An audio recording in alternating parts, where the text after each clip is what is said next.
안녕하세요. 저는 서울에 사는 50대 초반 여성입니다. 현재는 남편과 딸아이, 이렇게 셋이 함께 살고 있어요. 아들은 지금 외국에 나가 있고요. 내 식구예요. 이제 곧 친정엄마가 우리 집으로 들어오실 건데, 그러면 아들 방을 쓰실 계획입니다. 당분간은 그렇게 지내면서 이사 계획을 세우고 있어요.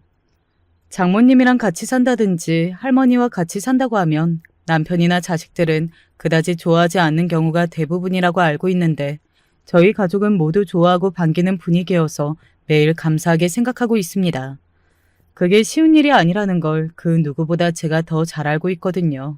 그리고 최근에 겪은 일을 생각하면 더더욱 말입니다. 오늘은 그 최근에 겪게 된 일에 관한 이야기를 해볼까 합니다.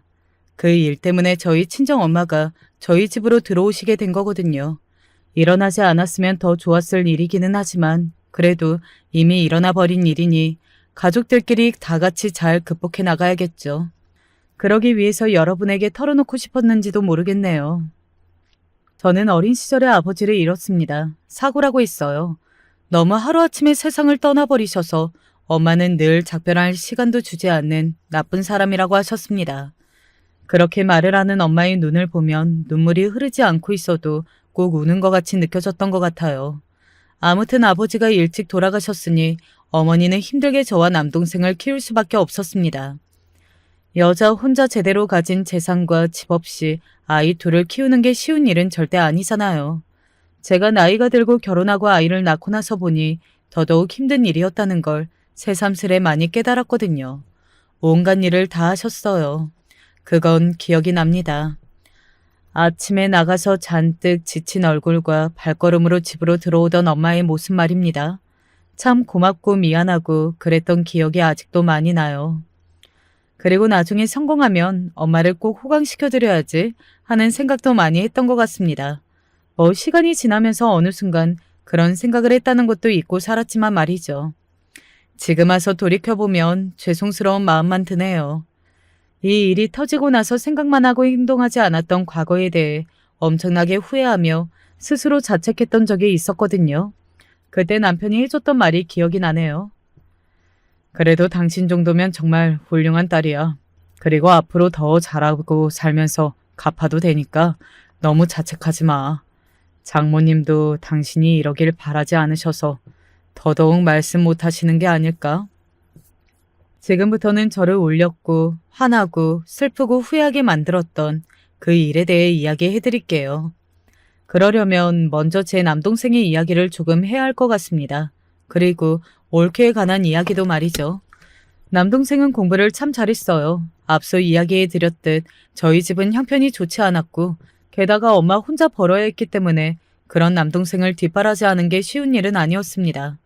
거기다가 남동생은 욕심도 참 많은 편이었거든요. 그거 꼭 가야 해? 외국에 안 나가도 되잖아. 누나, 요즘 같은 경쟁사회에 남들 다 가는 외국 한번 안 다녀오고 내가 제대로 된 회사에 취직할 수 있을 것 같아? 형편이 안 되면 못 나가는 거지. 너도 눈을 조금 낮춰봐. 눈 낮춰서? 또 가난하게 살라고? 꿈을 크게 꾸고 멀리 봐야 바뀔 가능성이라도 있는 거야. 누나는 계속 그렇게 살아. 나는 더 크게 꿈꾸고 살 테니까. 너 꿈꾸는 걸로 뭐라고 해? 그러면 엄마가 고생을 배로 해야 하니까 그렇지. 재능이 있는 자식 밀어주지도 못할 거면 왜 나왔대? 그리고 엄마가 할 수 있다잖아. 왜 누나가 나서서 난리야? 그런 놈이었어요. 자기밖에 모르는 이기적인 새끼. 저도 결혼하고 아이를 낳고 하면서 남동생과 교류가 뜸해지면서 잊고 살았었는데 이번 일을 겪고 생각해보니 그놈도 애초에 그런 놈이기는 했습니다. 자기의 성공을 위해 가족의 희생을 당연히 여기는 그런 나쁜 놈 말이죠. 사실 그래도 속으로는 엄마나 저에게 고마워할 걸로 생각했던 것 같아요. 그래도 엄마고 누난데 자신을 위해서 그 고생을 하며 살았는데 하고 말이죠.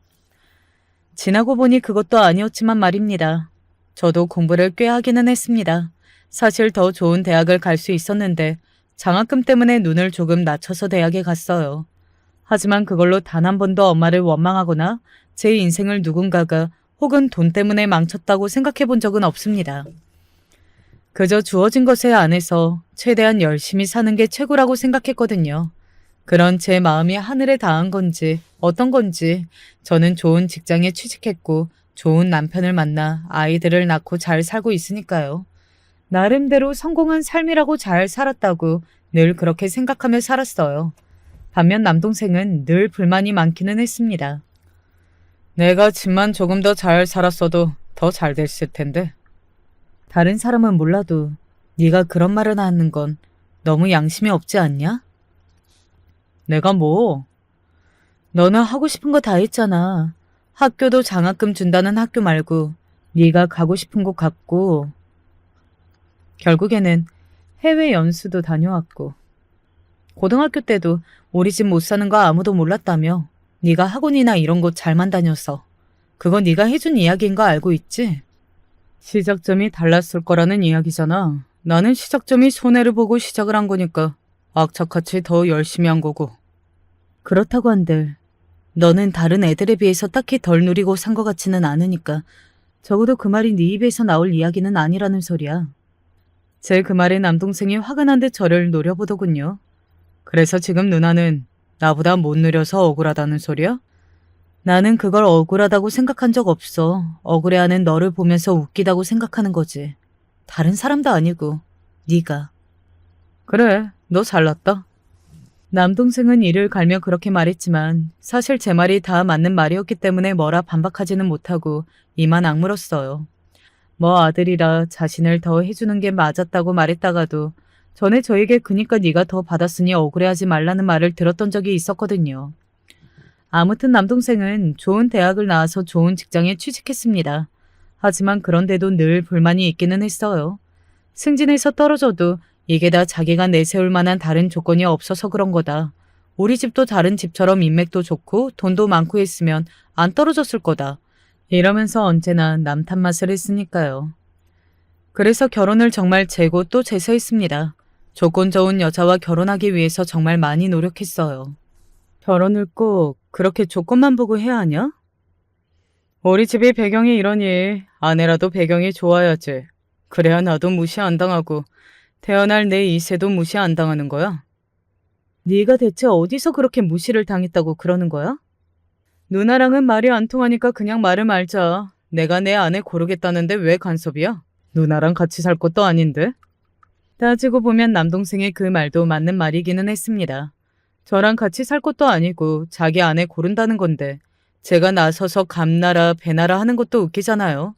그래서 그러던가 말던가 관심을 끊었던 것 같아요. 어느 날 결혼할 여자라면서 여자 하나를 데리고 왔을 때 아, 드디어 마음에 드는 여자를 골랐는 모양이다 했습니다. 그리고 올케는 예상대로 조건이 괜찮은 사람이었어요. 올케네 집안이 부모님이 두 분 모두 전문직에 종사하셨다고 했습니다. 그리고 올케의 할아버지에게 물려받은 재산도 꽤 되셔서 서울의 좋은 동네에 자가가 있다고요. 그런 집의 외동딸이라는 이야기를 들었습니다. 올케 본인도 좋은 여대를 나와서 좋은 직장을 다니는 사람이었어요. 한 가지 단점이 있다면 인물이 너무 아니지 않니? 사람 인물만 보고 판단하고 그러면 안 돼. 그래도 내가 네 동생을 몰라? 여태 얼굴만 보고 여자 만나던 애니까 그렇지. 결혼은 조건 좋은 여자랑 하고 싶어 했잖아. 그게 문제야. 그 조건만 보고 하는 것 같아서 나중에 언젠가 탈이 나지 않을까 해서. 올케 인물이 영 아니기는 했거든요. 물론 사람을 생긴 것만 보고 판단하는 건 나쁜 행동이지만 엄마와 저는 그 누구보다 남동생의 취향이랄지 성향이랄지 그런 걸 잘 알고 있는 사람이었잖아요. 예쁜 여자를 굉장히 좋아하는 애였거든요. 늘 만난다는 여자들도 몸매 좋고 얼굴도 예쁘고 이런 여자분들이었고요. 그래서 오로지 조건 하나만 보고 하는 것 같은 게 걱정이 조금 되기는 했습니다. 사람과 하는 결혼인데 사람을 좋아해서 하는 것 같아 보이지 않았거든요. 올케를 대하는 남동생의 태도에서도 조금 그런 게 보였고 말이죠. 뭐라 말할 수 없는 여자의 직감 같은 거라 자세히 설명해 드릴 수는 없지만 말입니다. 아무튼 그렇게 시작부터 마음이 썩 놓이는 결혼은 아니었습니다. 하지만 결혼을 하고 나름대로 잘 사는 것 같았어요. 별 문제 없이 말이죠. 그래서 그냥 살아보니 좋은 사람이라 정도 쌓이고 아이도 낳고 이렇게 잘 지내나 보다 하는 생각을 하던 어느 날이었습니다. 그 사람 예전에 여자친구들이 다 예뻤어요? 어느 날 올케가 아무런 맥락 없이 그런 질문을 하더군요. 제가 움찔 놀랐던 기억이 있어요. 왜? 아니, 우연히 전 여자친구랑 찍은 사진을 봤는데 그 안에 여자분이 되게 미인이셔서요. 다른 여자친구들도 그랬나 싶어서. 나는 걔 여자친구 잘 몰라. 나한테 소개해준 사람은 올케가 처음이었어. 아, 정말요? 어, 그래서 잘 몰라. 어머님도 모르실까요? 그러시지 않을까? 엄마도 소개받은 여자친구는 올케가 처음이었을걸? 뭐 거짓말은 아니기는 했습니다. 오다 가다 얼굴을 본 적은 있어도 정식으로 자기 여자친구라고 가족들에게 소개해준 사람은 올케가 처음이기는 했거든요. 그러니 따지고 보면 맞는 말이기는 했습니다. 그리고 엄마한테도 그렇게 이야기하라고 했고요. 올케는 그 뒤로도 조금 예민하게 이것저것 묻기는 했지만 저나 엄마나 남동생의 연애사에 자세히 아는 건 없었기 때문에 그냥 별다른 문제 없이 넘어갈 수 있었어요. 올케와 엄마는 그다지 친하거나 사이가 좋은 고부간은 아니었습니다. 엄마는 올케와 친하게 지내고 싶어 하기는 하지만 올케의 성격이 어딘가 결함이 있어 보이기는 했어요. 그래서 그게 쉽지 않았고요. 그 결함은 바로 열등감이었습니다. 앞서 이야기했던 남동생의 전 여자친구들에 대해 상당히 궁금해했다고 했잖아요. 근데 다른 것보다 외모에 굉장히 집착했거든요. 얼마나 예뻤냐, 원래 예쁜 여자만 만났냐, 뭐 그런 것들을 자주 묻기도 했지만 함께 어디론가 가는 날에는 길거리에서 예쁜 여자들만 보면 욕을 하지 않고서 그냥 지나가는 일이 없었어요. 옷이 저게 뭐야? 너무 경박스러워. 화장을 뭐 저렇게 두껍게 했대? 진짜 긁으면 긁히겠다. 길거리를 지나다니는 여자들이 딱히 뭔가를 하지 않고 그냥 지나가기만 해도 그런 말을 꼭 한마디씩은 하고 지나가더라고요. 그걸 보고 알 수 있었습니다. 외모에 대한 열등감이 상당하다는 사실을 말이죠. 자랑 같지만 저희 집 식구들이 한 인물하는 편이거든요. 남동생도 그렇고 저도 그렇고 말이죠. 엄마가 늘 너희 아버지가 너무 잘생기셔서 둘 다 그걸 닮았다고 자주 이야기해 주셨었습니다. 올케도 사실 남동생의 얼굴을 보고 너무 잘생겨서 좋았다고 그런 말을 여러 번 한 걸 들은 적이 있고요. 그런데 남동생의 전 여자친구가 상당히 미인이라는 걸 알았으니 신경이 안 쓰이지 않았을 겁니다. 저라도 올케의 상황이었다면 신경이 많이 쓰이기는 했을 거예요. 열등감이 심한 사람들은 그 기운이 주변에도 퍼지는 법이거든요. 그래서 엄마나 저나 올케를 성격적으로 그다지 좋아하지는 않았던 것 같아요. 그런 걸 다 떠나서도 정이 가는 유형의 사람이 아니기도 했고 말이죠. 그래도 아이를 둘이나 낳고 잘 살았습니다. 그래서 그냥 지들끼리 좋은가 보다 이렇게 생각하고 별 문제를 삼거나 별다르게 생각하지는 않았던 것 같아요. 그러던 어느 날이었습니다. 형님, 지금 빨리 병원으로 좀 오셔야 할 것 같은데요? 어머님이 쓰러지셨어요. 뭐? 엄마가 쓰러지셨다는 전화를 올케에게서 받고 회사에서 나와 급하게 병원으로 향했습니다. 어떻게 회사에 말하고 나왔는지, 택시를 어떻게 잡아타고 병원으로 갔는지 그런 것들이 하나도 생각이 나지 않아요. 그만큼 굉장히 많이 놀랐다는 거겠죠. 다행히 문제가 심각하지는 않은데 그래도 혼자 지내시기에는 불편하실 거예요. 중풍이라고 했습니다. 뭐 심한 건 아니었는데 그래도 손과 발이 조금 불편해지긴 하셔서 혼자 지내시기에는 무리가 있으실 거라고 말이죠. 올케랑 같이 있을 때 쓰러지신 거야? 아니요. 저도 전화 받고 온 거예요. 장 보시다가 그렇게 되신 것 같더라고요. 밖에서 쓰러지신 것이 그래도 천만다행이라고 생각했습니다. 그래서 일찍 병원에 오신 거고 그래서 크게 문제가 되지 않은 거니까 말이죠. 하지만 문제가 아예 생기지 않은 건 아니니 가족들끼리 회의를 할 필요가 있기는 했어요. 내가 모실게. 남동생이 그런 이야기를 하더군요. 제가 너무 당황해서 놀란 얼굴로 남동생에게 물었습니다. 네가? 뭘 그렇게 놀라? 내가 아들이고 그리고 누나 말대로 여태 어머니한테 받은 것도 제일 많고 이래저래 내가 모시는 게 맞지.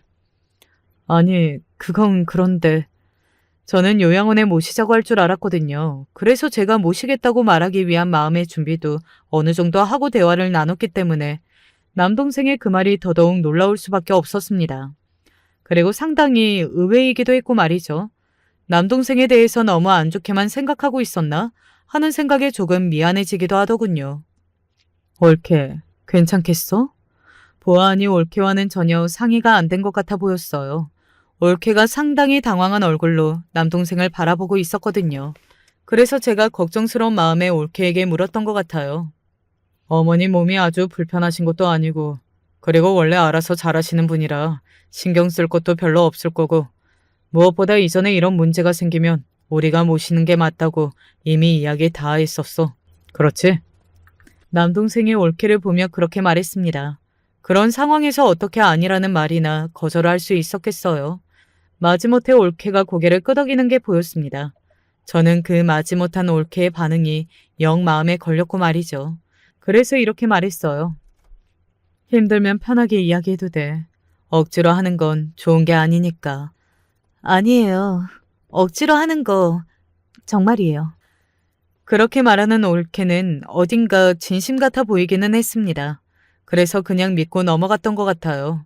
무엇보다 남동생이 그런 말을 하던 게 어딘가 믿음이 가기는 하더라고요. 이제 철이 들었나 싶기도 했고 말이죠. 그리고 실제로 엄마가 퇴원하고 나서 남동생이 집에 들어간 초반에는 정말 잘 지내는 것 같았습니다. 처음에 얼마간은 제가 걱정이 돼서 조금 자주 찾아갔었거든요.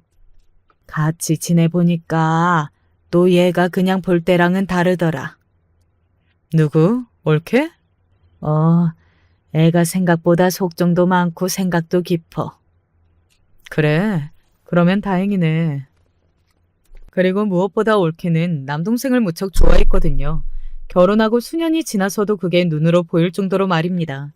그래서 남동생이 싫어하는 짓은 하지 않으려 노력하는 것 같았고 말이죠.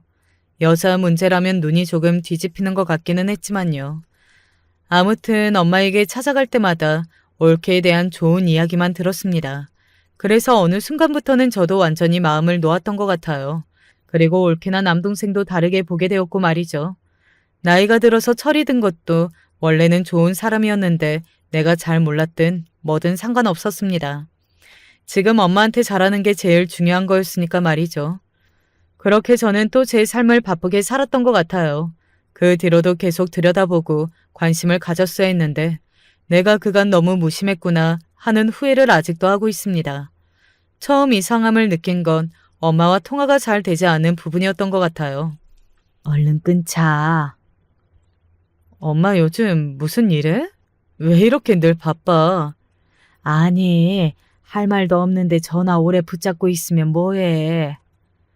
그래도 안부 전화한 딸 매번 일찍 끊으려고 하니까 그렇지. 옆집 할망구 오기로 해서 그래. 그 할머니랑은 되게 사이좋게 잘 지내더라. 죽이 잘 맞나 봐. 죽이 잘 맞아. 그래도 너무 집으로 자주 부르고 그러지 마. 올케가 아무 말 안 해도 속으로는 안 좋아할 수도 있어. 그래, 알았어. 어느 순간부터는 저도 올케를 완전히 신뢰하고 있었습니다. 사실 핑계 같기는 했지만 그럴 수밖에 없었어요. 오늘 어머님이 몸이 좀 안 좋으신 것 같은데 혹시 어머님 전복죽 좋아하세요? 어머님은 자꾸 괜찮다고 하시는데 혹시 어머님 좋아하시는 음식이 뭐가 있어요? 뭐 그런 식으로 시시때때로 올케는 엄마에 관한 이야기들을 저에게 물어왔어요. 잘하려고 노력하는 게 느껴졌습니다.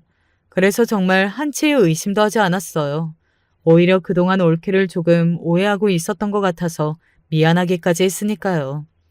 남동생과도 그런 대화를 나눴던 기억이 있어요.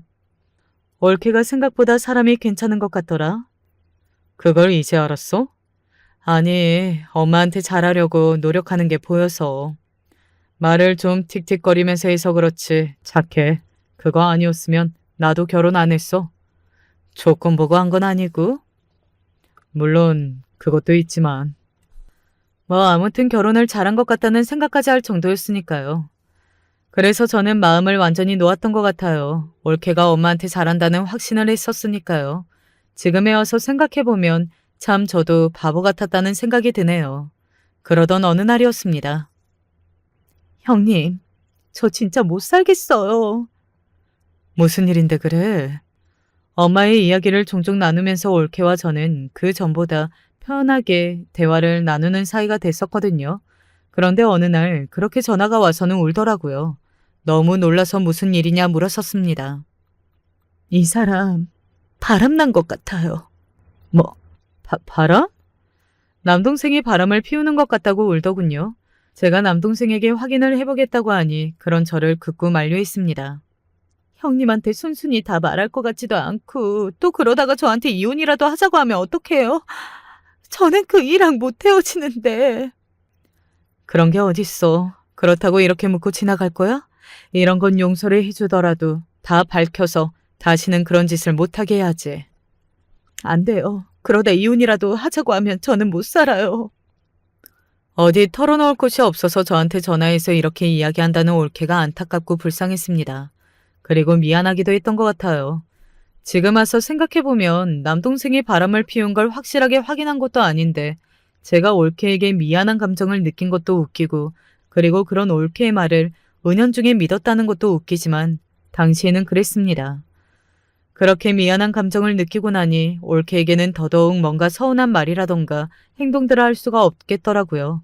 그리고 그런 상황에서도 엄마에게 잘하는 걸 들으면서 참 많이 고마웠던 것 같았습니다. 그런 이유들로 정말 한치의 의심도 하지 않았던 것 같아요. 올케를 말이죠. 그런데 그런 저를 바로 의심덩어리로 만든 일이 하나 생겼습니다. 엄마, 나 오늘 집에 가려고 하는데 올케 있어? 오게? 지금? 왜 그렇게 놀라? 원래 자주 가는 건 아니었어요. 안 그래도 엄마 모시느라 신경 쓸 게 많을 텐데 저까지 자주 가면 간섭하는 것 같을까봐 눈치가 보였었거든요. 게다가 저는 올케한테 미안하고 고마운 감정을 느끼고 있었을 때니까 더더욱 말입니다. 아니, 며느리한테 이야기하고 오는 건가 해서. 이야기했어. 아, 그래? 그러면 됐어. 엄마의 반응이 조금 많이 이상하다고 생각했던 것 같아요. 올케가 허락했다니까 그 전에는 엄청 뭐랄까 무서워하는 것 같기까지 하던 반응이 순식간에 안심으로 바뀌는 게 느껴졌거든요. 눈치를 봐서 그런다고 하기에는 과한 감정이었습니다. 뭘 그렇게 무서워해? 올케나 엄마 아들이 뭐라고 해? 무슨 그런 거 없어. 엄마의 그 반응이 더더욱 저의 의심을 키웠습니다. 그리고 올케의 집에 갔을 때는 그 의심이 정말 폭발했어요. 엄마가 과도하게 눈치를 보고 있었습니다. 언제부터 그렇게 되었는지는 모르겠지만 그 전에 봤을 때만 하더라도 그 정도는 아니었거든요. 조금 눈치를 보고 있다 생각은 했지만 그래도 그건 올케에 대한 미안한 감정 때문에 그런 거겠거니 했는데 지금은 그렇게 생각해도 너무 과했어요. 엄마, 어디 안 좋아? 아, 왜? 아니? 왜 그렇게 안절부절 못해? 내가 엄마 잡아먹어? 아니야. 내가 무슨. 엄마는 그렇게 말하는 와중에도 심지어 그 자리에 있지도 않은 올케 눈치를 봤습니다. 직감적으로 알 수 있었어요. 엄마와 올케 사이에 무슨 일이 있다는 사실을 말입니다. 무슨 일 있지? 무슨 일은 무슨. 아무 일도 없어. 나한테 이야기해.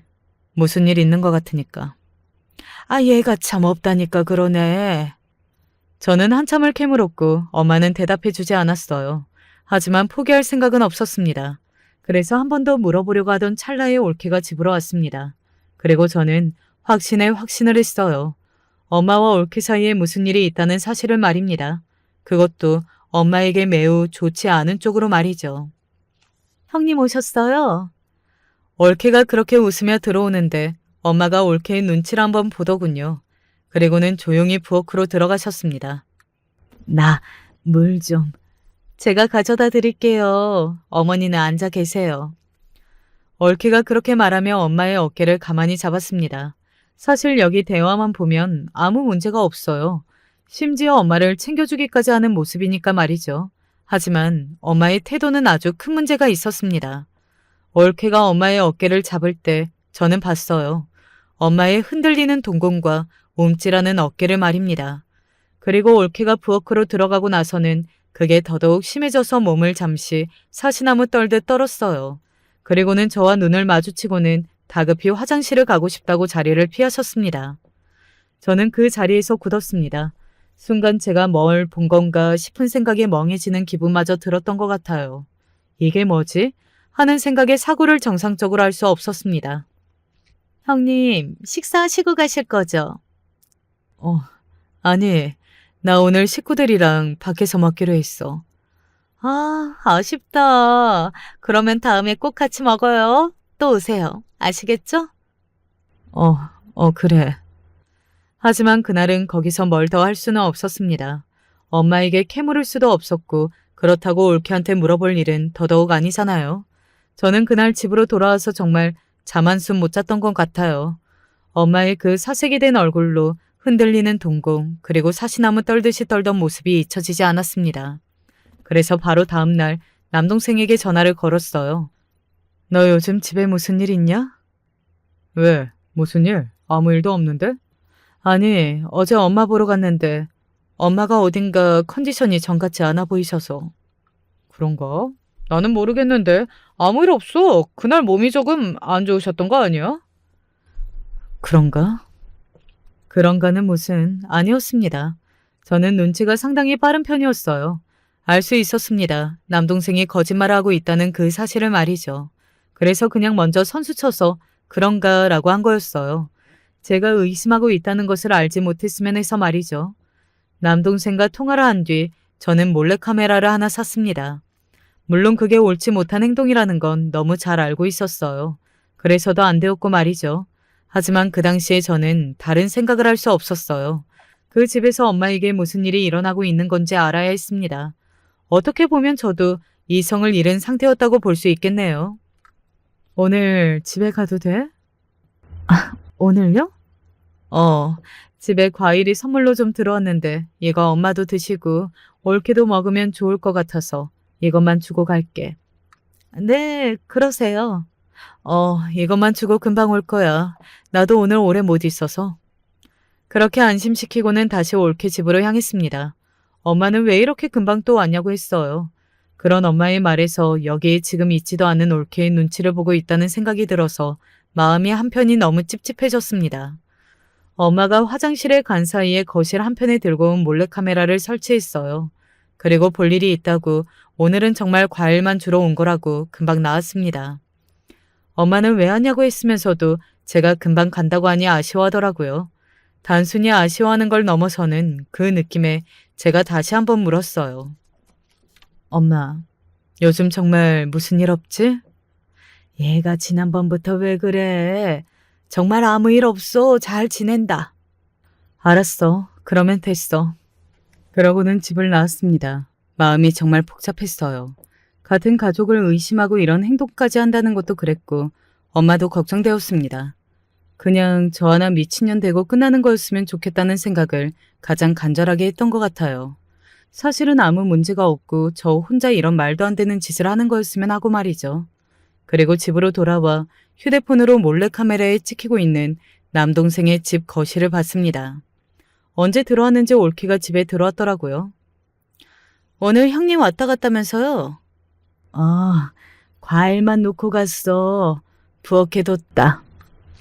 거기까지는 정말 아무 일이 없어 보였습니다. 아무 문제도 없어 보였고요. 그런데 그 뒤에 이어진 올케의 말에 순간 제 귀를 의심했던 것 같아요. 진짜 요즘 왜 이렇게 우리 집에 처우고 지랄이야 진짜. 얼굴 볼 때마다 한 대 쥐어 패고 싶은데. 저한테 하는 말인 건지 하는 생각이 들더라고요. 그리고 엄마도 놀랐는지 올케를 가만히 바라보는 게 보였습니다. 올케는 그런 엄마의 시선을 느꼈는지 엄마를 바라봤어요. 올케의 그 시선에 엄마가 움찔하고 놀라는 게 보였습니다. 뭘 봐요? 어머님도 또 한 대 맞고 싶으세요? 또 한 대 맞고 싶으세요? 그 말이 제 뇌를 때리고 들어왔어요. 또 맞고 싶냐니 맞고 싶냐는 말을 시어머니에게 하는 것도 경악스러운 일이었지만 또라니요? 그러면 이전에 이미 엄마를 때린 적이 있다는 말이잖아요. 제가 그런 생각들로 정상적인 사고를 하지 못하고 있을 때였습니다. 형님 아직 모르시는 거 확실하죠? 그래. 아이씨. 대답 좀 제대로 못해요? 진짜 짜증나게. 올케는 그렇게 이야기하며 뭔가를 엄마에게 집어 던졌습니다. 던져질 때는 몰랐는데 바닥에 떨어지면서 깨지는 소리가 났어요. 컵이나 뭐 그런 거지 않았을까 합니다. 저는 다리에 힘이 풀려 그대로 주저앉았던 것 같아요. 당장이라도 올케의 집으로 달려가고 싶었지만 몸에 힘이 들어가지 않았습니다. 그런데 그렇게 제가 멍하니 정신을 차리지 못하고 있는 사이 남동생이 들어오는 게 보였어요. 그 화면 안으로 말입니다. 그리고 저는 더 충격적인 장면을 보게 되었습니다. 뭐가 이렇게 시끄러워? 미안. 근데 어머님이 또 어머님이 왜? 나를 또 이상한 사람 보듯이 보니까 그건 모르겠고 나는 그냥 집에서 시끄러운 소리만 안 나왔으면 좋겠다고 몇 번을 말해. 내가 어려움 부탁해? 그게 어려워? 어? 아니, 미안해. 어머님도 주의 좀 해주세요. 하루 종일 밖에서 시달리다 집에 들어왔는데 집에서까지 듣기 싫은 소리 들어야겠어요? 남동생의 그 말에 잘 보이지는 않았지만 엄마의 얼굴이 어딘가 절망으로 바뀌는 것 같았습니다. 저는 그런 엄마의 반응에 더더욱 슬퍼졌던 것 같아요. 제가 무너지는 느낌을 받았거든요. 제가 이런데 엄마는 오죽했겠냐고요. 그래, 미안하다. 네, 주의 좀 해주세요. 자기 밥 안 먹어? 먹고 왔어. 남동생의 그 말에 올케가 그 자리에서 굳는 게 보였습니다. 그리고 조금 전과는 완전히 다른 말투로 남동생에게 물었어요. 날카롭게 말입니다. 누구랑? 누구라고 하면 당신이 알아? 왜 이렇게 꼬치꼬치 캐물어? 남동생은 그렇게 말하고서는 방으로 휙 들어가 버렸습니다. 남겨진 올케가 분노로 온몸을 떠는 게 보였어요. 그리고 엄마는 그런 올케를 굉장히 불안하고 무서운 눈으로 바라보고 있었습니다. 그 모든 장면이 너무 비현실적이라 실감이 나지 않았던 것 같네요. 올케는 그렇게 소리를 지르더니 닥치는 대로 뭔가를 집어던지기 시작했습니다. 손에 잡히는 것들을 다 던졌어요. 시끄러운 게 그렇게 싫다던 남동생은 방 안에서 그 모든 것들을 다 듣고 있을 게 뻔했지만 나오지 않더군요. 그만하거라. 응? 엄마의 간절한 말투로 올케에게 그렇게 말했습니다. 그리고 엄마의 그 말에 올케의 시선이 엄마에게로 향했어요. 그리고는 엄마를 향해 소리를 질렀습니다. 이게 다 당신 때문이야. 당신이 이 집에 들어오고 나서 제대로 되는 게 하나도 없어. 죽어, 죽어! 올케는 그렇게 이야기하며 엄마를 때리기 시작했습니다. 저는 그 자리에서 벌떡 일어났어요. 더 이상 보고 있을 수만은 없었습니다. 급하게 집을 나가는데 마침 들어오던 남편과 마주쳤어요. 남편은 사색이 된 저를 잡아 세웠습니다. 무슨 일이야? 당신 왜 그래? 나 당장 엄마 데리러 가야 해. 왜? 무슨 일인데? 아니, 그거 설명해 줄 시간이 없어. 일단 내 차 타. 당신 지금 운전하면 안 되는 상태 같아. 사색이 되어 손을 덜덜 떠는 저를 보고 무슨 일이 나기는 한 모양이라는 걸 안 남편이 자신이 운전하겠다고 하더군요. 저는 순순히 남편 말을 따랐습니다. 정말 몸에 힘이 들어가지 않기는 했거든요. 그렇게 저는 남동생의 집 앞에 도착했어요. 사실 비밀번호를 알고 있었거든요. 그게 실례라는 걸 아니까 단 한 번도 문을 열고 들어간 적은 없었지만 말이죠. 비밀번호를 누르고 거침없이 바로 집으로 들어갔습니다. 당황한 남편이 뒤에서 따라오는 게 느껴졌어요. 그리고 그 안에서는 여전히 올케가 엄마를 향해 폭력을 휘두르고 있었고요. 아니, 이게 지금 무슨 일... 남편이 너무 놀라서 그 자리에서 굳는 게 보였어요. 그리고 저와 남편의 인기척을 느낀 올케가 돌아보는 게 보였습니다. 올케도 놀라서 순간 그 자리에서 굳었고 그런 올케에게 맡고 있던 엄마도 그건 마찬가지였어요. 야, 이 미친년이! 저는 그렇게 소리를 지르며 올케의 머리채를 잡았습니다. 남편이 멍하게 서 있다가 저를 말리기 시작했고 저와 남편이 온 소리에 남동생이 방 안에서 나오는 것도 보였어요. 그 미친 새끼가 그동안은 안 나와보다가 말이죠. 아니, 누나, 매영, 이 시간에 여긴 어떻게... 그게 중요한 게 아니라 이게 다 무슨 일이야? 그리고 거기 멀뚱히 서 있을 거야? 남편의 그 말에 남동생이 서둘러 저희 쪽으로 와 저와 올케를 떼어놓았습니다. 이건 내가 오늘 전현 죽이고 나도 그냥 감옥 가려니까. 아이고, 그만해라, 그만해. 엄마가 울면서 제 다리를 붙잡지만 않았어도 저는 정말로 그렇게 했을지도 모릅니다. 그만큼 화가 많이 났거든요. 제가 저에게 스스로 놀랄 정도로 말이죠. 엄마, 짐 챙겨. 당장 짐 챙겨! 저는 엄마에게 소리를 질렀습니다. 그게 지금 돌이켜보면 너무 후회가 되는 것 같아요. 엄마가 잘못한 게 하나도 없는데 왜 그렇게 엄마에게도 화를 내었는지 말입니다. 장모님, 얼른 짐 챙겨서 나오세요. 네? 남편이 엄마를 조심스럽게 설득하고 이야기하는 게 들렸습니다. 저는 그런 두 사람의 대화를 귀로만 들었어요. 눈은 올케와 남동생을 노려보고 있었거든요. 그 두 사람은 저와 남편의 등장에 굉장히 당황한 게 보였습니다. 여긴 어떻게 알고 오셨어요? 너는 그 와중에 그게 궁금하니? 누나, 다 오해야. 일단 내 말부터 들어보고. 오해 같은 소리하고 넘어졌네. 네가 제정신이니 지금? 엄마가 아무리 엄청난 잘못을 저질렀다고 해도 밖에서 며느리한테 지 부인한테 맞고 있는데 방 안에서 처박혀서 나와보지도 않아? 너 정말 나한테 죽고 싶지 않으면 그 입 다물고 닥쳐라. 나 지금 심정 같아서는 둘 다 경찰서에 신고해서 확 쳐넣어버리고 싶으니까. 알았어? 남동생은 그런 제 말에 할 말이 없다는 듯 입을 다물더군요. 너네 둘 다 내가 가만히 안 둘 줄 알아. 알았어? 그렇게 말한 뒤 짐을 챙겨서 나온 엄마와 남편과 함께 저희 집으로 왔습니다. 만약에 엄마만 아니었다면 거기서 두 연놈 머리채를 더 잡았을 거예요.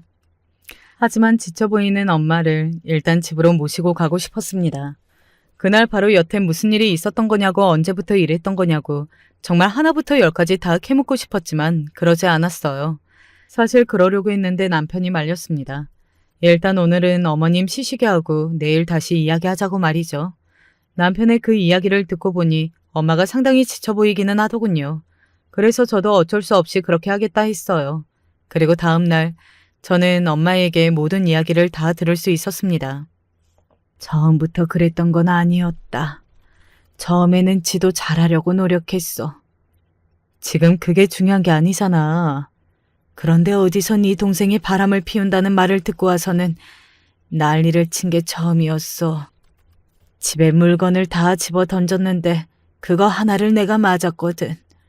그 이후로 자기 마음에 안 드는 일만 있거나 신경에 거슬리는 일만 있으면 그랬다. 그 개자식은 그걸 알면서도 모르는 척한 게 맞고 처음에는 그래도 지나가듯 지 마누라한테 뭐라고 하는 것 같기는 하더라만 어느 순간부터는 그러지도 않더라. 왜 나한테는 말 안 했어? 네가 이렇게 속상해할까 봐서 그랬지. 그리고 금방 괜찮아질 거라고 생각한 게 이렇게 됐다. 나도 이렇게까지 될 줄은 몰랐어. 엄마의 말을 들으니 엄마의 마음이 이해되기는 했습니다. 저를 걱정시키고 싶지 않은 마음, 그리고 자식의 허물을 다른 사람에게 알리고 싶지 않은 마음, 그리고 어찌되었든 자기 아들이 잘못한 게 있기는 했으니 며느리에 대한 조금의 미안한 마음도 있었겠죠. 그렇다고 한들 엄마를 이렇게 만든 올케와 반감만 했던 남동생을 용서할 마음이 들지는 않지만 말이죠. 저는 다음날 바로 변호사를 만났습니다. 저는 올케를 가만히 둘 생각이 없었거든요. 엄마는 조금만 더 생각해보자고 했지만 그럴 일이 아니라고 생각했어요. 그리고 올케에게 소송을 걸기로 결론 지었습니다. 올케는 그 소식을 들은 건지 누구보다 빠르게 저를 찾아왔어요. 제가 죽을 죄를 지었어요. 그러면 죽어. 그런 제 말에 올케는 아무 말도 하지 못하더군요. 저는 그 무슨 말을 하던 그녀를 용서해줄 생각이 없었습니다. 그리고 네 남편한테 전해라. 너도 내가 가만히 안 둘 거라고. 알겠어? 알고 봤더니 동생이 엄마를 모시겠다고 한 이유도 엄마가 가지고 있는 재산 때문이었더라고요. 엄마가 그간 모아둔 돈이 꽤 됐거든요. 혹여나 제가 모신다고 하면 저한테 그 돈이 다 갈까 봐서 선수를 친 겁니다. 그 개자식이요. 저는 정말 인간에 대한 혐오가 이렇게까지 올 수가 있는 거구나 하는 생각을 그 일을 겪으면서 참 많이 했던 것 같아요. 그래도 가족이라고 그 지경의 인간은 아닐 걸로 생각했던 것과 단편적인 부분들만 보고 너무 쉽게 사람을 믿어버린 것에 대한 후회가 밀려왔습니다.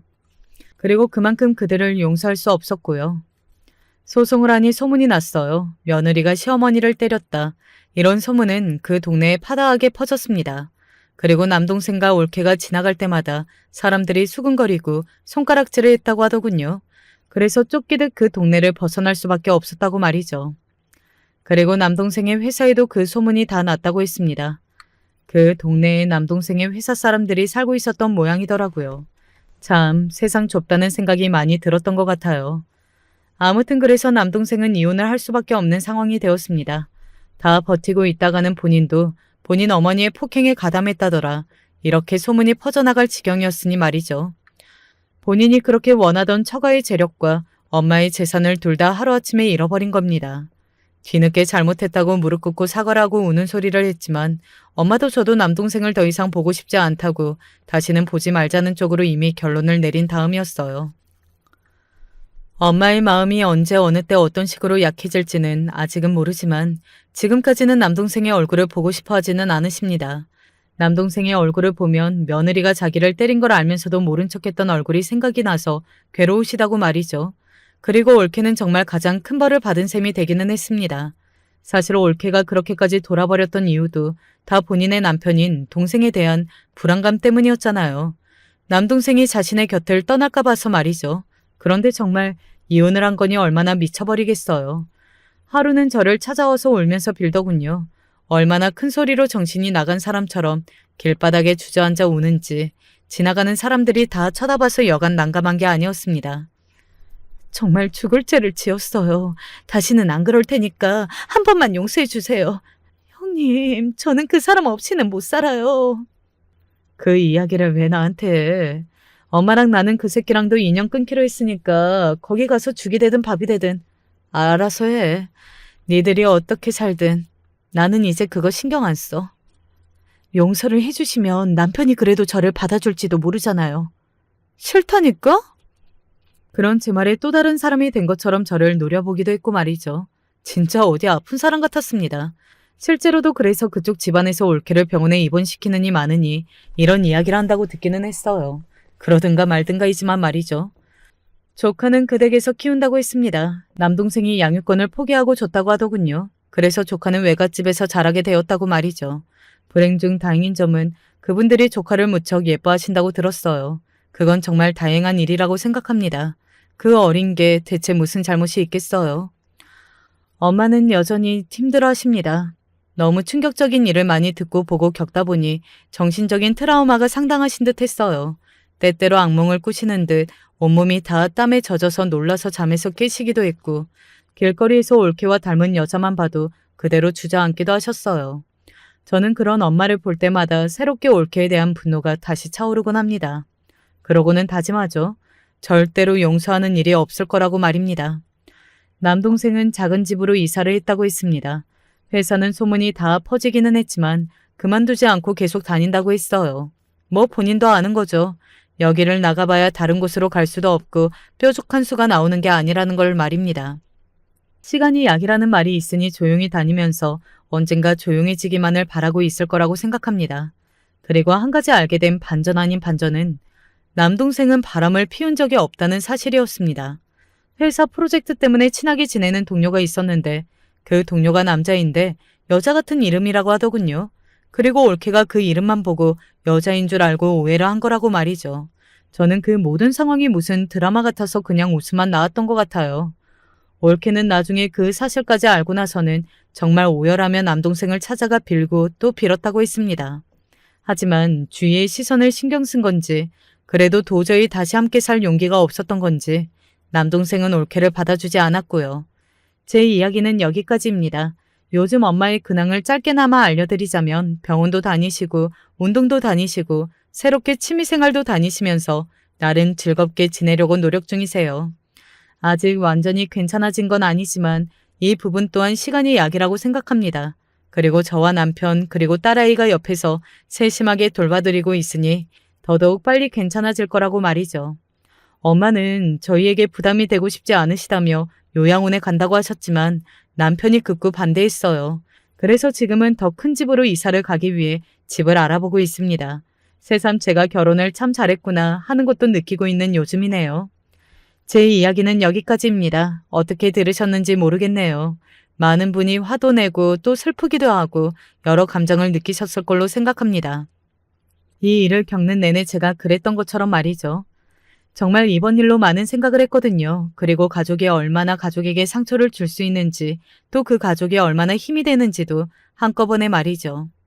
저는 이제 그만 사연을 마무리해야 할 것 같네요. 마지막까지 제 이야기 함께 들어주셔서 감사합니다. 늘 건강하세요.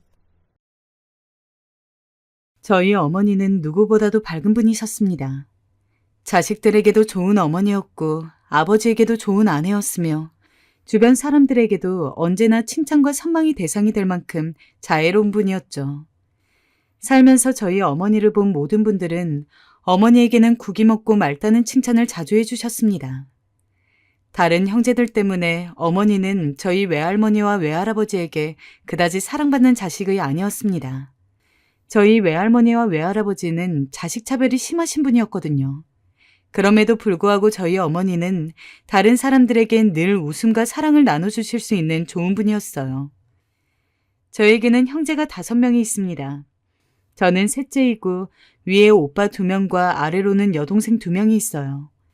자라면서 작은 것 가지고 싸우기도 참 많이 싸웠습니다. 여느 애들처럼 말이죠. 5 형제를 모두 돌보기에는 부모님의 형편이 그다지 좋지 않았기에 저희는 일반적인 다른 형제 많은 집들처럼 먹을 거 하나에도 눈에 불을 켜고 덤볐습니다. 조금이라도 내가 더 먹으려고 다른 형제들에게 시도 때도 없이 시비를 걸게 일쑤였죠. 아, 내가 먼저 집었잖아. 숟가락 안 내려놔? 싫어. 언니가 포기해. 얘들아, 형제끼리 그런 걸로 싸우면 안 되지, 응? 나눠 먹어야 착한 어린이지. 엄마, 얘가 내 거 가져간다고. 얼른 혼내줘. 엄마, 언니가 내 거에 손댄 거야. 내 잘못 아니라고. 언니가 잘못한 거야. 아휴, 애들도 참. 늘 바쁜 아버지를 대신해서 어머니는 저희 형제들의 싸움을 말리느라 바빴습니다. 그래서 많이 지치시기도 했죠. 어쩔 땐 어린 나이임에도 불구하고 어머니의 지친 모습이 눈에 보이기도 했어요. 사실 자식 5명을 키운다는 게 쉬운 일이 아니잖아요. 저 땐 다들 자식들을 많이 낳고 기르는 추세였지만 여러분도 자식 키워보셨으면 아실 거예요. 하나둘 키우기도 숨이 차오를 정도로 버거운데 5을 기르며 일까지 하셨으니 얼마나 고생이 많으셨겠어요. 하지만 어머닌 티도 안 내셨어요. 그저 이게 부모라며 자기의 역할이라는 듯 묵묵히 고생하시고 또 인내하셨습니다. 그래도 그때는 다들 어렵고 순진했기에 별다른 문제가 있지도 않았습니다. 기껏해야 작은 것 가지고 싸우다가 혼나고 화해하는 게 전부였으니까요. 하지만 첫째 오빠가 커가면서 조금씩 말썽을 부리기 시작했습니다. 아직 어렸던 저 그리고 동생들조차도 첫째 오빠가 부모님을 힘들게 한다는 것을 알 수 있을 정도로 말이죠. 엄마 아빠는 나한테 신경 좀 꺼요. 내가 알아서 할 거니까. 문서가 도대체 왜 그러니? 엄마가 그만 좀 하랬잖아. 언제까지 엄마 속을 썩여야겠니? 내가 무슨 엄마 속을 썩여요. 신경 쓰지 말라니까 나한테 관심 좀 끄라고요. 첫째 오빠는 학창시절에 흔히 말하는 양아치 패거리와 어울렸습니다. 매일 밤 늦게 집에 들어왔고 어쩌다가는 아예 집에 발길조차 끄는 적이 많았어요. 그럴 때마다 어머니는 집안에 큰 관심이 없는 아버지를 대신해서 첫째 오빠를 찾아다니느라 밤새 바깥을 돌아다니다 오기도 했습니다. 엄마, 형은 엄마가 그런다고 해서 전혀 신경도 안 써요. 그러니까 엄마도 이제 좀 포기하세요. 보다 못한 둘째 오빠가 그런 어머니를 말린 적도 많았습니다. 사실 어린 제가 보기에도 첫째 오빠는 정말 어머니가 본인을 얼마나 사랑하고 생각하는지를 알고 있다면 그렇게까지 부모님 가슴에 대못을 박을 리 없다는 생각이 들 정도로 어머니를 막대했습니다. 내 배 아파 낳은 자식인데 어떻게 엄마가 돼서는 내 자식을 포기하겠니? 우리 둘째가 엄마 걱정해주는 건 잘 알고 너무 고마워. 하지만 엄마는 괜찮아? 하지만 어머니는 언젠가는 첫째 오빠가 다시 예전처럼 착한 아들로 돌아올 것이라고 굳게 믿으셨습니다.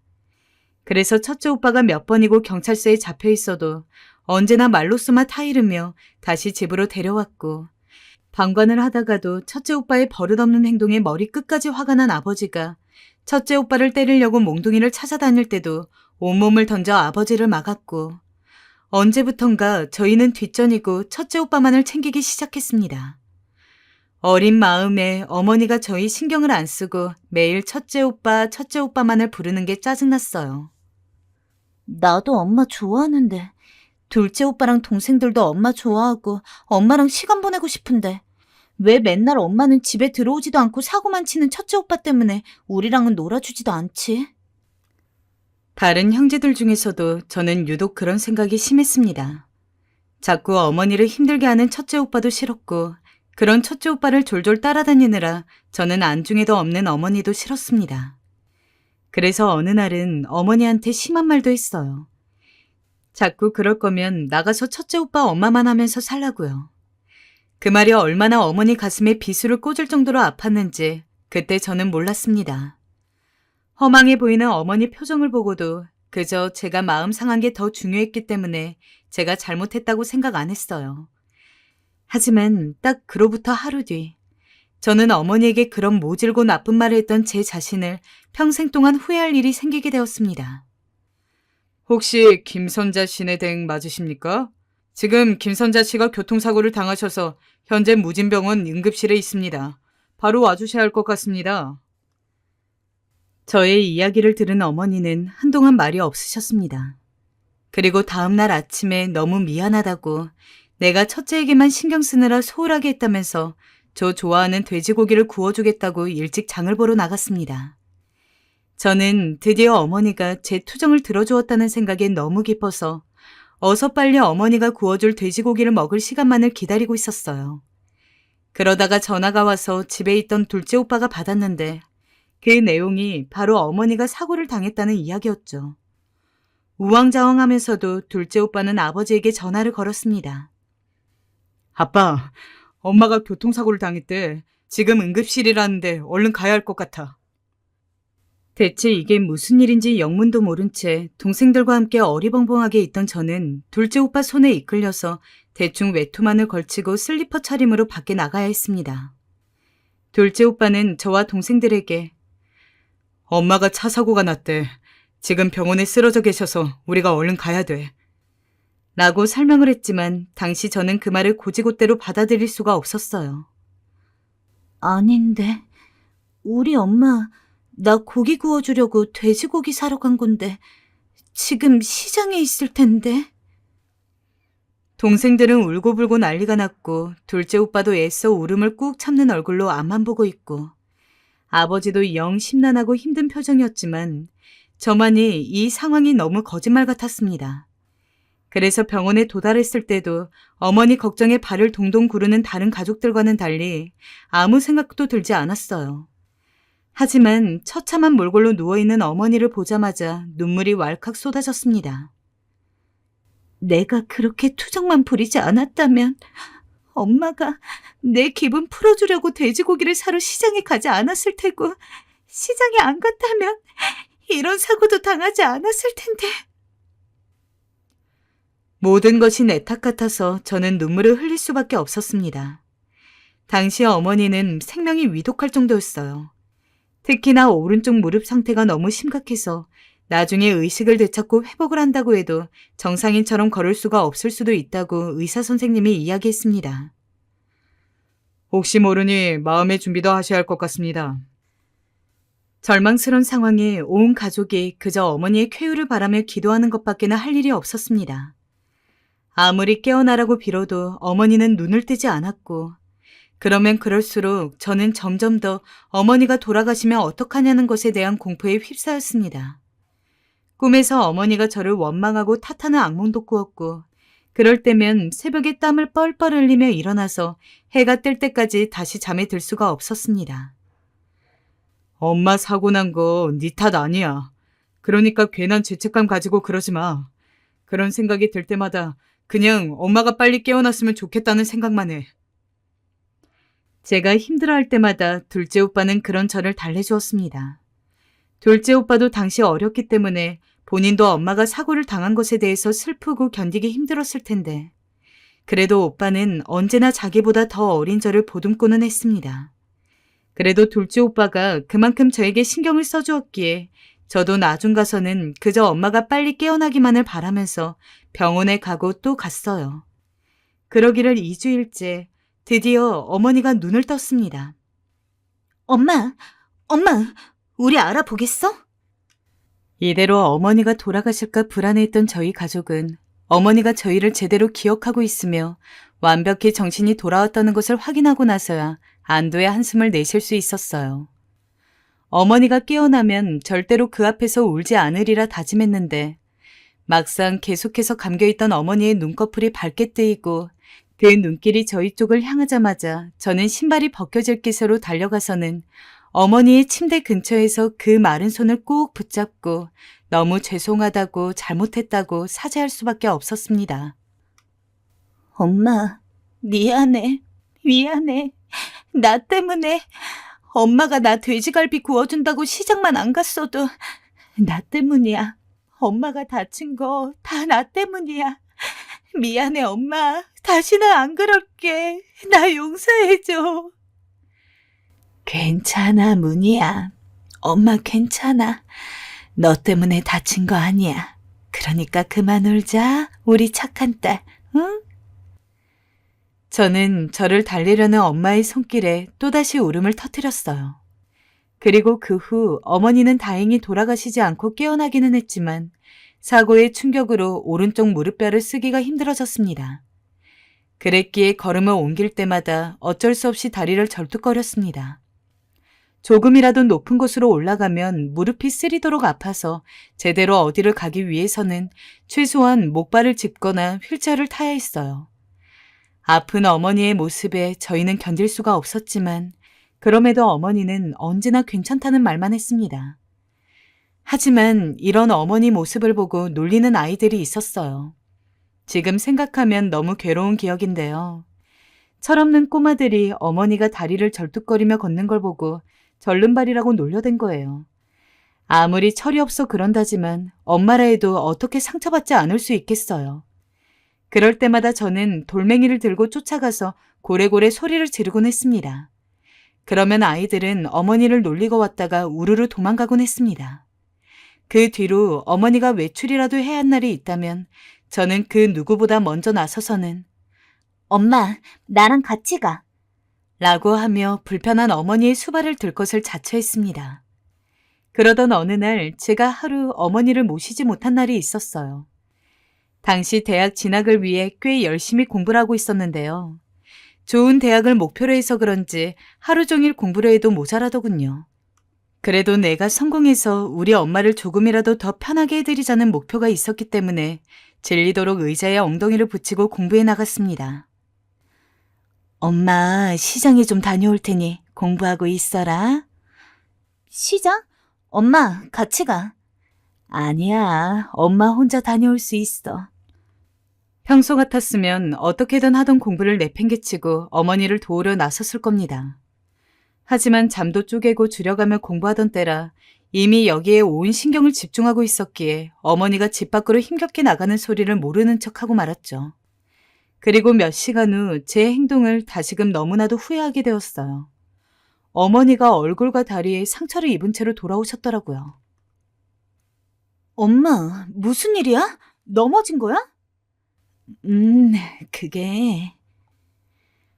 어머니는 어쩐지 쉽사리 말을 잇지 못했습니다. 손까지 조금 떨고 계셨죠.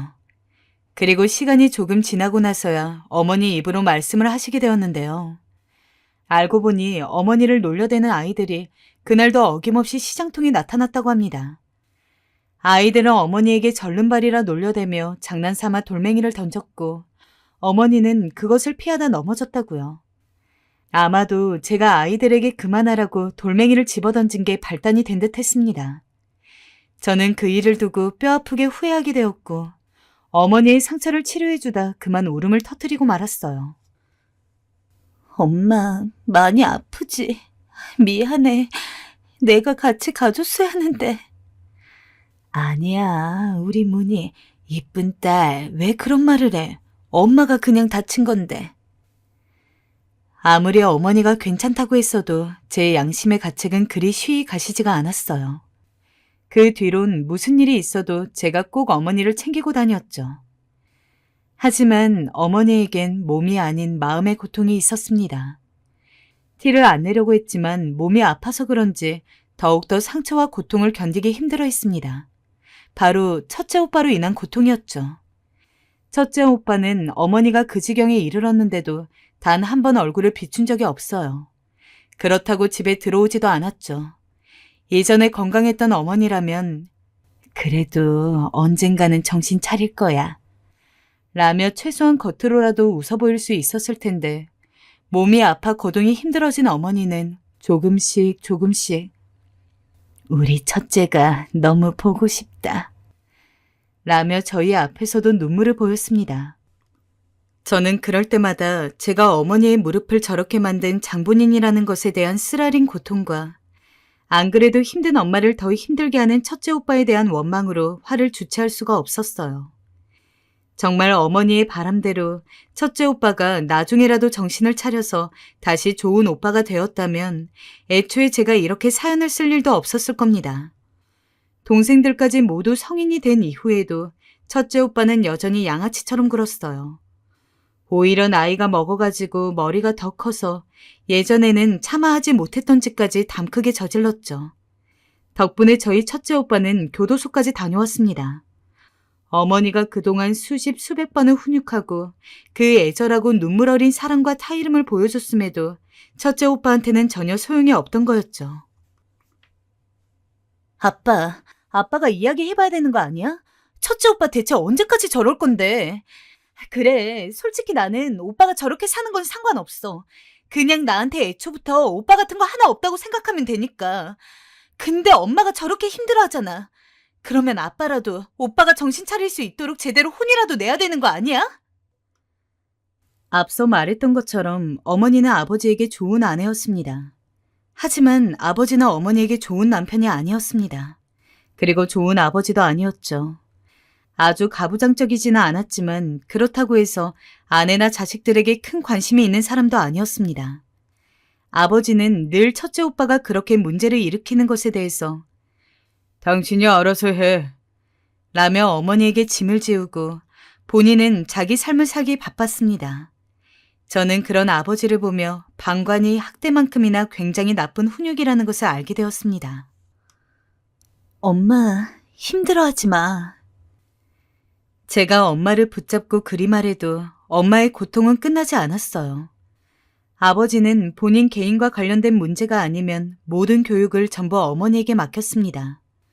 어릴 때는 몰랐지만 크고 나서야 그게 얼마나 불합리한 일인지 알았습니다. 그래서 저는 평생 한 번도 아버지에게 대든 적이 없었지만 처음으로 큰 소리를 내며 대들기도 했어요. 그러나 애초에 그런 자식의 호소에 마음이 움직여 다시 태어날 사람이었다면 애초에 첫째 오빠가 그렇게 무수한 잘못들을 저질렀을 때 한 번은 이를 바로 잡으려고 했겠죠. 둘째 오빠, 저, 그리고 동생들은 어머니의 편이었습니다. 하지만 100명의 좋은 사람이 있다고 해도 한 명의 나쁜 사람으로 인해 받은 상처가 더 크게 보이듯이 어머니는 저희가 아무리 위로를 하고 효도를 하려고 해도 언제나 어긋나는 첫째 오빠 때문에 늘 힘들어했습니다. 그러던 어느 날 저는 제가 직접 오빠를 찾아 나서게 되었습니다. 어머니가 워낙에 힘들어하니 저라도 오빠를 찾아 무슨 수를 써야겠다고 생각을 한 거예요. 사람을 찾기 위해선 달리 무슨 방법을 써야 할지 몰라 곰곰이 생각을 하다가 저는 사람 찾는 곳에 의뢰했습니다. 비용도 만만치 않았지만 당시엔 뭐라도 해야 제 마음이 좀 나아질 것 같았어요. 그리고 그렇게 해서 만나게 된 오빠의 꼴은 그야말로 망난이었어요. 왜 왔냐? 오빠, 지금 엄마가 오빠 때문에 힘들어해. 집으로 들어와. 나 거기로는 안 돌아가. 내가 말했지. 내가 알아서 한다고. 오빠는 거의 양아치 꼴로 나돌아다니고 있었어요. 딱 봐도 오빠가 무슨 짓을 하고 다닌지는 알 것 같았죠. 분명 사람들에게 피해 끼치며 나쁜 짓 하고 돌아다니는 게 뻔했는데 동생이라도 제가 그걸 그대로 두고 볼 수는 없겠더라고요. 그래서 저는 아빠에게 이어 오빠에게까지 소리소리를 질렀습니다. 제발 정신 좀 차려. 오빠가 장남이면 우리도 챙기고 엄마 아빠도 보살펴야지. 아니면 최소한 사고는 치지 말던가. 하지만 저는 말을 잊지도 못했어요. 말을 더 하려는 순간 오빠에게 뺨을 얻어맞았거든요. 갑작스레 날아온 충격에 처음엔 제가 무슨 일을 당한 건지도 몰랐습니다. 몇 차례 더 뺨을 맞은 후에야 오빠가 절 때렸다는 걸 알게 되었죠. 사람이 너무 충격을 받으면 말도 못한다더니 제가 딱 그랬습니다. 화가 났지만 한편으론 오빠가 무섭기도 했어요. 완전히 눈이 돌아버린 사람은 더 이상 제 오빠가 아니었어요. 가족도 아니었고 그저 낯설고 무서운 사람이었죠. 저는 그 길로 도망치듯 오빠를 피해 집으로 돌아왔어요. 그리고 제가 당한 일을 말도 하지 못하고 그저 혼자 끙끙 앓았습니다. 당시 제 나이는 20살 초반이었어요. 대낮에 사람들이 보는 길거리에서 오빠에게 맞은 그런 일은 쉽사리 잊을 수 없는 나이였죠. 문희야, 얼굴이 안 좋은데 어디 아프니? 어머니가 가끔 저에게 걱정스러운 얼굴로 물었지만 저는 어머니가 더 충격받을까봐 말도 못하고 있었습니다. 무덤까지 가지고 갈 일이라고 혼자 그렇게 생각하며 지냈어요. 그러다 제가 이 일을 터뜨리게 된 건 엄마가 울면서 오빠를 찾을 때였어요. 그날 왜 그리 화가 났는지 저는 엄마의 말이 끝나자마자 버럭 소리를 지르고 말았어요. 얘가 밥은 먹고 다니는 건지. 엄마, 그런 걱정은 하지 마. 그놈은 사람도 아니야. 동생도 때리는 놈이라니까? 그게 무슨 말이니? 문희야, 널 때렸어? 저도 모르게 순식간에 다다다 튀어나온 말이었어요. 하지만 이미 뱉은 거 돌이킬 수도 없었기에 저는 제가 본 오빠의 모습을 그대로 다 말했고 엄마는 그 충격으로 며칠이나 알아놓으시고 말았습니다. 나중에야 제가 말한 걸 뒤늦게 후회하긴 했지만 그때는 어쩔 수 없었어요. 그리고 그런 어머니를 한 번 더 좌절케 하는 사건이 생기고 맙니다. 바로 아버지의 갑작스러운 비보였죠. 저는 아직도 아버지가 돌아가신 날의 기억이 생생합니다. 일주일도 넘은 긴 장마로 인해서 매일같이 꿉꿉하다가 이상하게도 그날은 유독 화창했어요. 그래서 오랜만에 어머니에게 우리 가족들끼리 가까운 데 산책이나 다녀오자 라며 어머니를 모시고 집 근처 공원에라도 갈 채비를 하고 있었어요. 저희가 마침 또 그날은 다 같이 시간이 맞아 모여 있었기 때문에 간만에 기분 전환도 할 겸 옷을 입고 거의 나가기 직전이었죠. 그때 어머니의 핸드폰으로 전화가 왔습니다. 밝은 얼굴로 전화를 받았던 어머니는 통화가 이어질수록 정말 당장이라도 쓰러질 것 같은 얼굴이 되어서 손을 바들바들 떨었습니다. 엄마, 갑자기 왜 그래? 무슨 전화길래 그래? 네 아버지가 사고를 당했는데.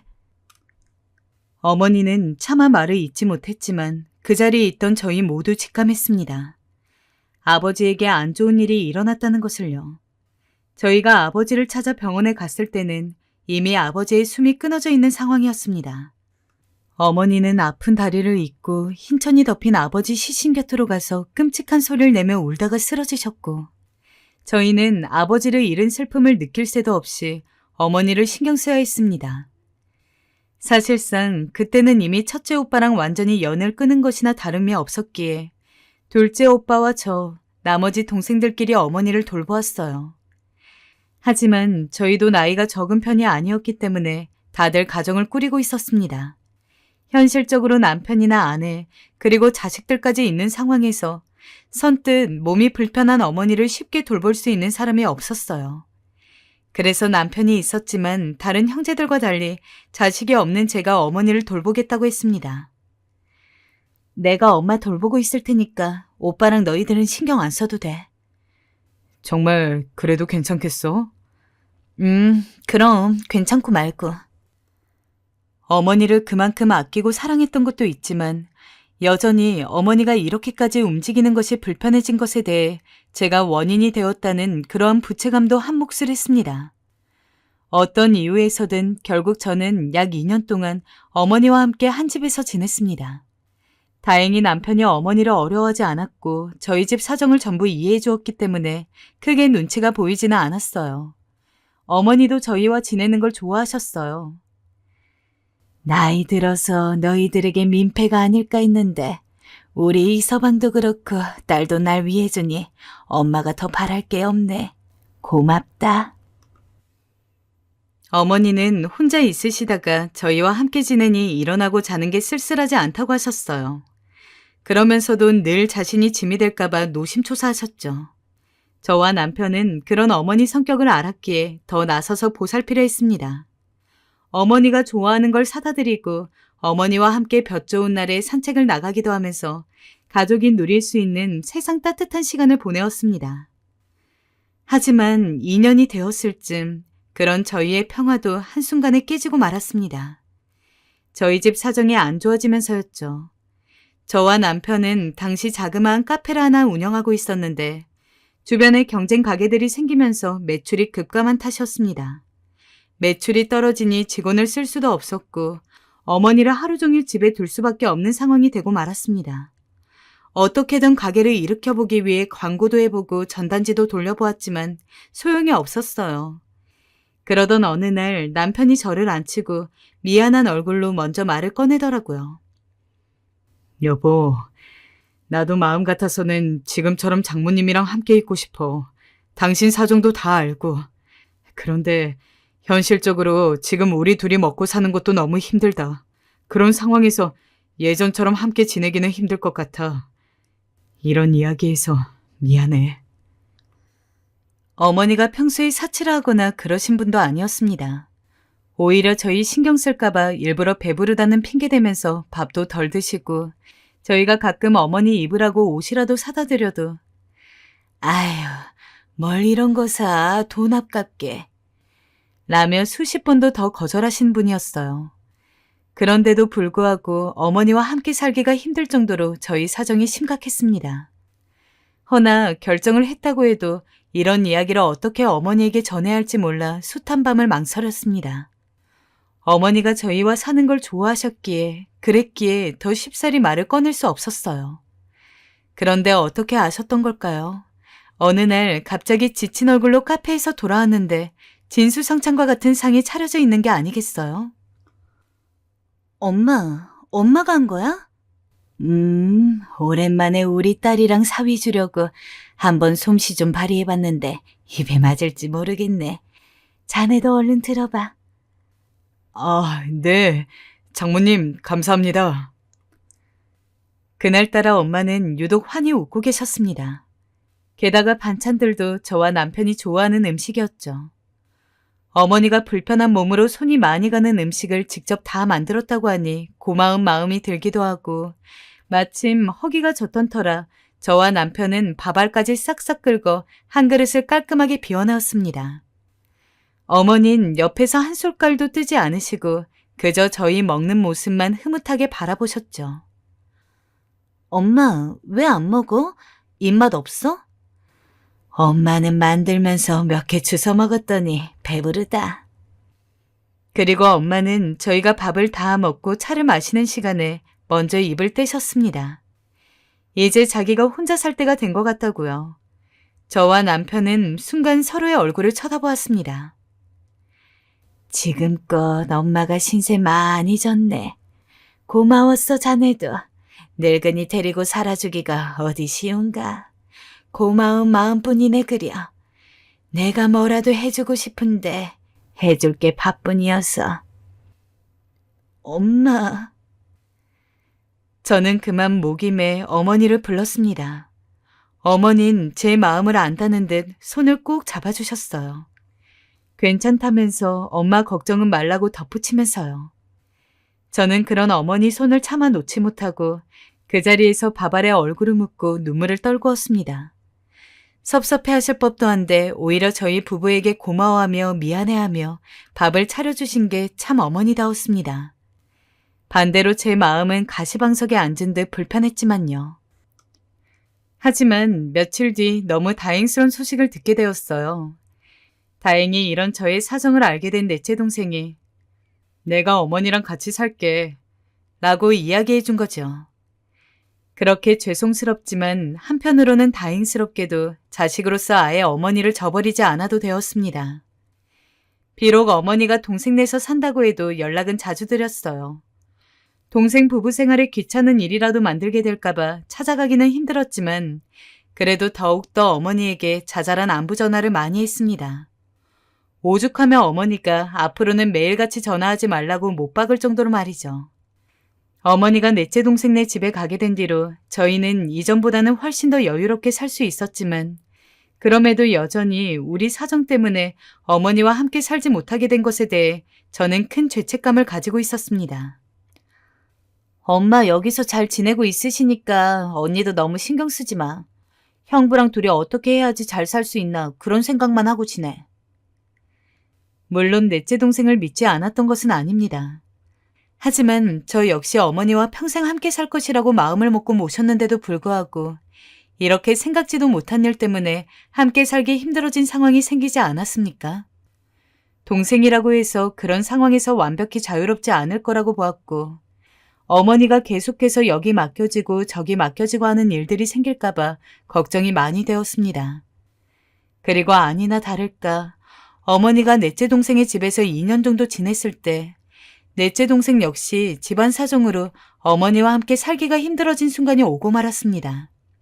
이유는 달랐을지언정 과정은 저와 같았습니다.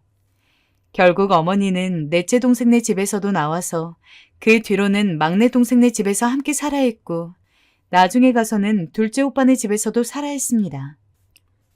그리고 결국 어머니를 아무도 못 모시는 상황까지 오게 되었습니다. 그래서 저희 남매는 가족 회의를 열었습니다. 결론은 요양원으로 모시는 게 낫다는 결과에 다다랐습니다. 선뜻 누구 하나 어머니를 모신다고 나서지 않았습니다.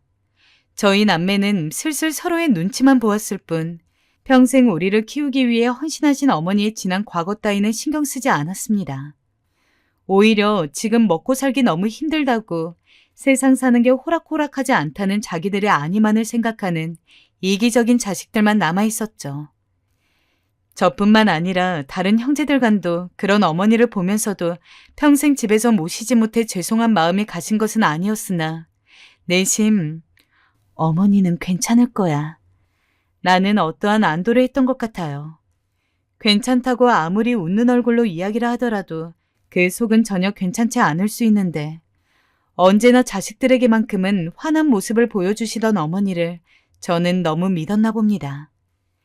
실제로 어머니에게 이 사실을 말씀드렸을 때 나도 다 생각하고 있었단다. 이 애미는 괜찮으니 신경 쓰지 말 거라. 그런다고 요양원에 한 번도 안 찾아오는 건 아니지? 그럼 됐다. 요즘 요양원이 얼마나 잘 되어 있는데 거기서 친구도 사귀고 그러면 훨씬 재밌을 것 같은데? 라고 말씀하시며 죄송해하는 저희들을 오히려 위로해 주셨습니다. 그래서 어머니는 요양원에서도 잘 지낼 거라고 그렇게 속편하게 생각을 했어요. 그래야 제 마음이 편안했던 것 같습니다. 엄마, 우리가 자주 찾아갈게. 그래서 어딘가 그늘이 져 있던 어머니의 모습을 발견하지 못하고 그렇게 웃으면서 안일하게도 자주 찾아가겠다는 말이나 눈치 없게 뱉고 말았습니다. 요양원 첫날에는 둘째 오빠, 저, 그리고 동생들이 모두 함께 어머니를 배웅하기로 했어요. 아침 일찍 들어가야 했기 때문에 저희 전부 각자 집에서 일찍이 잠에 들었습니다. 그러다가 새벽 3시쯤에 갈증이 나서 눈을 떴어요.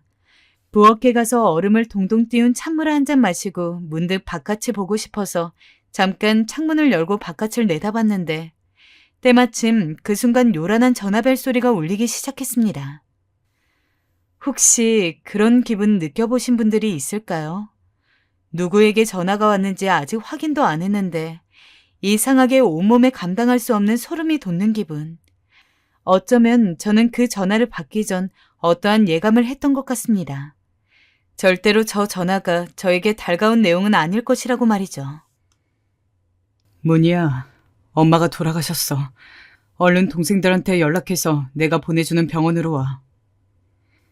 어머니는 요양원에 입소하던 날 새벽에 극단적인 선택을 하셨습니다. 그리고 영영 저희 곁을 떠났습니다. 오직 유서 한 장을 남겨놓고 말이죠. 사랑하는 내 자식들아, 살면서 어미로서 그렇게 잘해준 것도 없는데도 불구하고 이토록 예쁘게 커져서 얼마나 고마운지 모른다.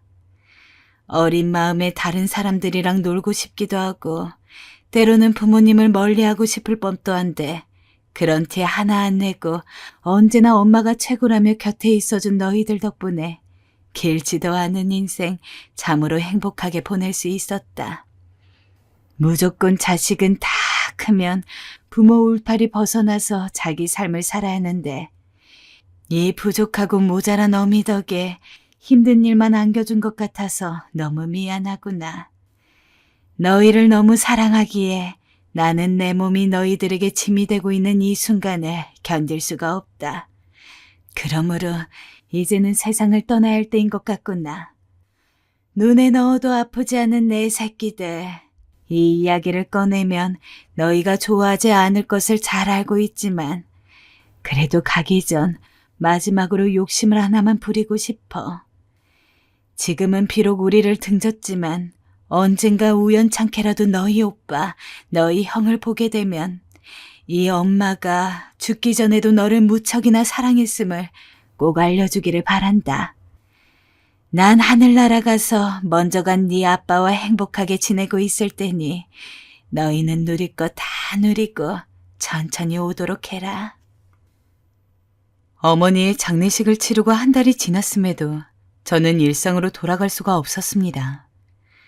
아직도 전화를 걸면 어머니가 받을 것만 같고 예전에 함께 살던 집을 찾아가면 어머니가 이제 왔냐면서 맞이해 줄 것 같고 그런데 이제 더 이상 그런 어머니를 뵐 수 없다는 고통과 함께 이 모든 것들이 다 저 때문인 것 같아서 그리고 지금 곁에 없는 첫째 오빠 때문인 것 같아서 그냥 오빠도 어떻게 해버리고 저도 어머니를 따라서 가고 싶은 심정이었습니다. 아버지가 돌아가셨을 때도 이렇게 힘들지는 않았는데 어머니의 부재는 정말로 견딜 수가 없었습니다.